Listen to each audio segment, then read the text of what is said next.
Hi, I'm Troy Null, and I'll be presenting on Putting Profits Before Lives, a report on one of the recent scandals in the pharmaceutical industry. We'll consider the leadership of the company, the consequences of the owner's actions, and consider how bad leadership is developed, what traits a bad leader possesses, and how we as Christians can counter these types of leaders by our own participation. In 2015, Martin Shkreli, the owner of Turing Pharmaceuticals, raised the price of a drug called Daraprim by 5,000%. This drug is used to treat a rare disease that can be life-threatening to newborns or those with compromised immune systems. Shkreli claimed that the move was utilitarian in nature, and he would use the profits made from the few current users to create a new and better drug for the future. We would not be remiss in doubting the validity of Shkreli's claim based on his previous track record in business. Shkreli was a self-made millionaire, a whiz kid who started dabbling in the stock market at 12 and working on Wall Street at 16. After working on Wall Street for 10 years, he would start his own business, MSMB Capital Management, in 2009. After a poor investment decision, he took a huge loss that nearly shut the business down. But by this time, Shkreli had started a pharmaceutical company, Retrofin, in 2011. He began to siphon profits from Retrofin to cover losses at MSMB, eventually getting caught and being removed by the board of Retrofin in 2014. He wasted no time in starting another pharmaceutical company, Turing, in 2015. He immediately gained the rights to market Daraprim and raised the price later that year. In Johnson, we learned of the 7 types of bad leadership as developed by Kellerman. She defined the types as incompetent, rigid, intemperate, callous, corrupt, insular, and evil. In the research we did on his business practices and temperament, Shkreli exhibited most, if not all, of these types. His leadership style was rigid, and he did not take kindly to interference. It was reported that he was often belligerent and demeaning to employees or others who got in his way, showing an intemperance of character. In several instances, including the price increase, Shkreli showed a callous lack of concern for the well-being of others. He was caught lying and cheating in his dealings with stockholders of his financial company, as well as those at his drug companies, so to say he was corrupt is verifiable. But was Shkreli truly an evil leader? In our readings, an evil leader was described as narcissistic and self-absorbed, traits that Shkreli seemed to be a model of.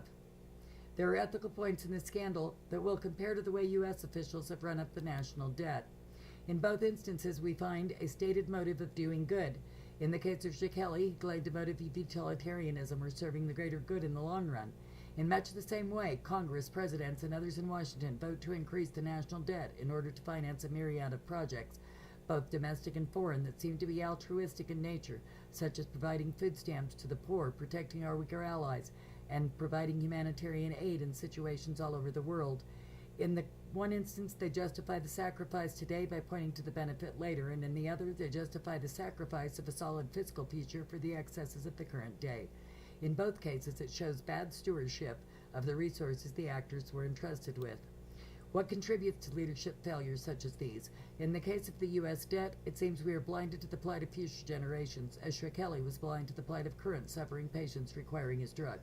Phillips and Gully introduced us to the term groupthink to describe a trend where leaders become so focused on the desired outcome they become biased in their ability to interpret information and may develop a distorted reality. To understand these failures, we look to the social sciences to see how personality, values, and emotions contribute to leadership failures, since at the end of the day, business is run by humans who are subject to all of these factors. Greed, one of the most basic human emotions, is a leading cause of many failures in leadership, with Phillips and Gully saying that emotions matter because they influence behavior, including ethical behavior. Greed was the driving force behind the mortgage crisis, the pharmaceutical drug price scandal, and continues to drive the national debt. When we exhibit things like compassion and gratitude, we are using what are called moral emotions to guide us in a positive direction. This is why it is so necessary for Christians to stay engaged in the worlds of business and politics, to shed light on a society that could easily be overcome by darkness.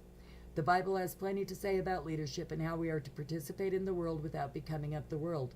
As Christians, we are admonished in Matthew 6 to not store up riches here that are easily destroyed, but store up our treasures in heaven. But we also read in Luke 16 that we are to be good stewards of worldly wealth, or we may not be trusted with true riches.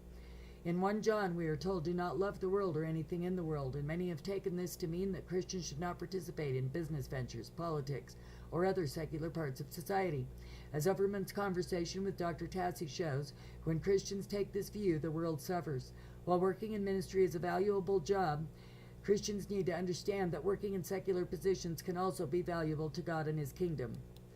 The Bible, in conclusion, the examples of Shekeli and other unethical leaders make the point all too clear that Christians must stay involved in business and government leadership.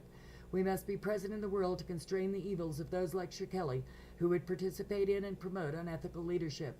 As Christian leaders, we must stay true to the cornerstone of Judeo-Christian ethics that have guided our nation from its inception, but which are now in danger of being sidelined or even forgotten. In the words of Edmund Burke, the only thing necessary for the triumph of evil is for good men to do nothing. Let that not become the legacy of Christian leadership in the 21st century.